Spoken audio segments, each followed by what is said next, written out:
This message is for my people who are going through heartbreak, grief, or some sort of internal pain. So let's get into this.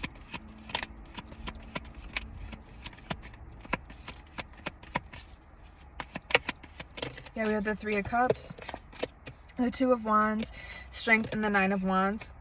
I feel like this is pertaining to maybe your friendships, your community, your support system.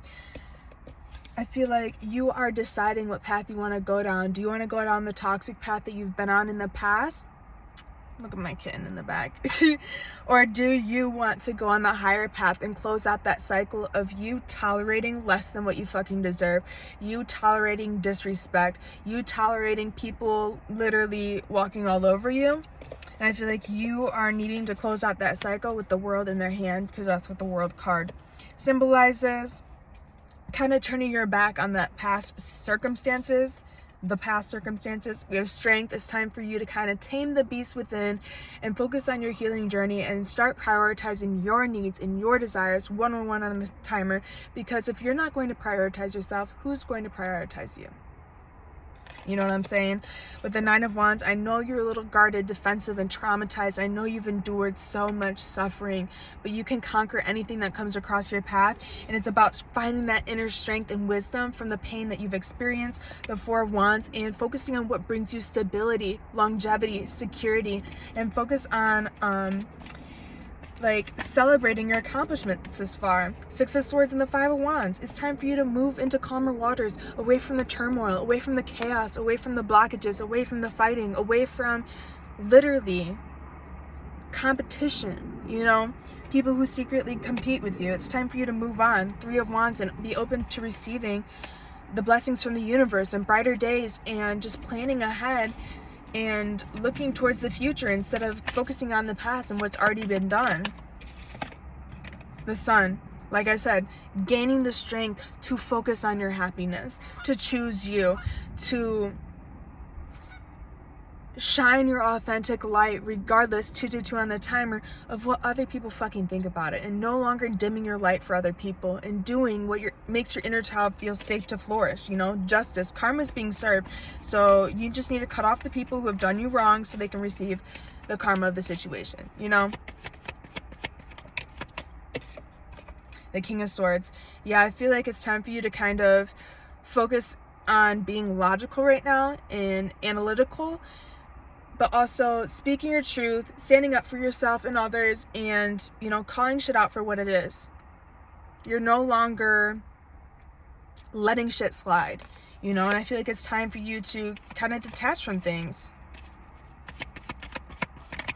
The Star, and focus on your own healing journey, like I said before, and shine bright, you know, not giving up on those aspirations, those dreams, those desires, because there's a reason why you desire those things. There's a reason why you have that vision.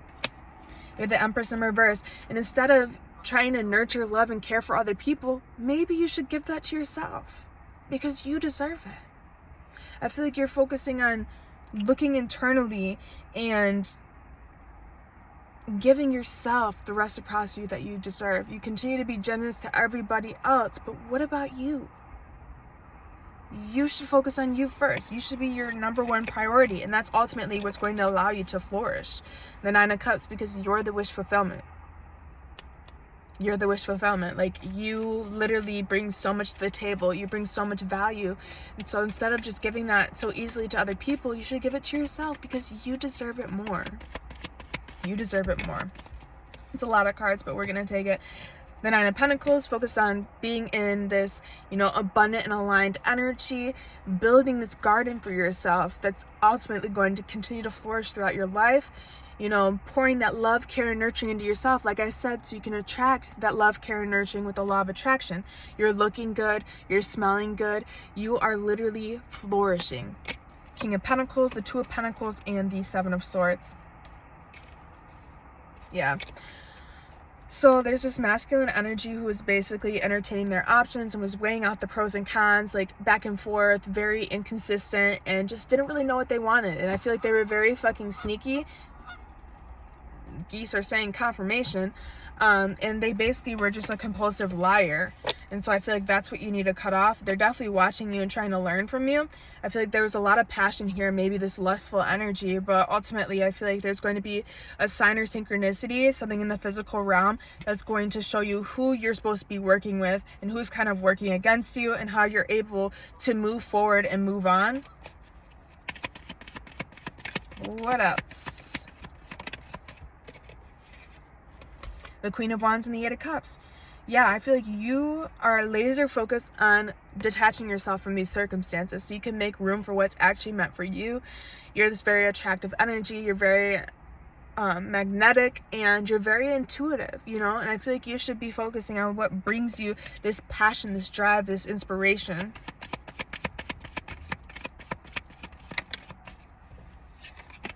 We have the Knight of Pentacles. Continue to be diligent, patient, and know that the work that you are doing is going to pay off slowly but surely. It's not necessarily about how fast you're going, it's about what direction, you know. The Chariot in reverse and the Devil. This toxic relationship, obsession, addiction, they don't want you to move on. They want to slow you down. They don't want you to be able to transcend all the obstacles in your life. They want to keep you trapped. They want to keep you captive. They want to keep you bound, you know? And so it's up to you whether you want to cut that off or whether you want to continue to allow things to get in the way of your progress and slow down, you know, your healing process. We have the Page of Cups. So I definitely feel like there's some small emotional offer or an apology coming in because you've let shit go and you are no longer like indulging in circumstances that no longer serve you, you know. And with the Lovers, you're letting it go so you can have these loving experiences. I have this affirmation coming up and it says, I am the love I'm manifesting. Literally, you are the love that you are manifesting. And so I feel like you're finding the love within you, and someone who might have ghosted you, was hot and cold, in and out, wants to come in with clarity because you nurture them like nobody else does. And so they can't find someone like you. They can't find someone who pours into them the way that you poured into them. Let's get a couple more cards and then we'll get some closing messages. The Hierophant, the Queen of Swords, the King of Wands, and the Hangman. So I feel like the Queen of Swords, this feminine energy, is really knowing their self-worth, cutting things off and calling shit out for what it is, and standing in their integrity and knowing who they are because they are reliable. People trust the information that they give. They are honored and respected. And then this King of Wands energy, kind of this player energy, this masculine energy, is stuck or stagnant. They're stuck where the fuck they're at. And so they're kind of wanting to slow somebody down, like I said. But I feel like the feminine energy is coming off as cold, Three of Wands, because they're moving on and it's like too fucking late. Let's get a couple affirmation cards and we will close this message out. Can we just... She is so funny. What affirmations does the viewer need to hear? Failure. I understand that a mistake is only an opportunity to learn. Literally, you cannot fear failure because it's a part of life, and that's how you grow. That's how you succeed, because winners have all failed, you know? We have perseverance. I know that I can do whatever I set my mind to. Literally what I'm talking about. Do not give up on your hopes and aspirations and your visions. On the bottom, humor. I choose to focus on the lighter side of life. And you need to stop taking life so seriously, you know? Focus on the light. The geese are giving confirmations right now. Adversity. Accept that challenges are the best way to learn. Literally. If you didn't receive obstacles and, you know, challenges, then how are you going to improve? How are you going to grow? How are you going to, you know, succeed? And we have self-esteem. I possess gifts of the soul that benefit me and others. Literally recognizing your worth, standing in your power, regardless of what other people think, because your true value and power comes from within. You know, as long as you love yourself and you know what you bring to the table, it doesn't matter what people fucking think. The bottom, service. I feel good when I can help others. So right now is the time to really help yourself so you can help others. So I hope this reading resonated for you. Please like, comment, and subscribe if this resonated for you. And I will see you next time.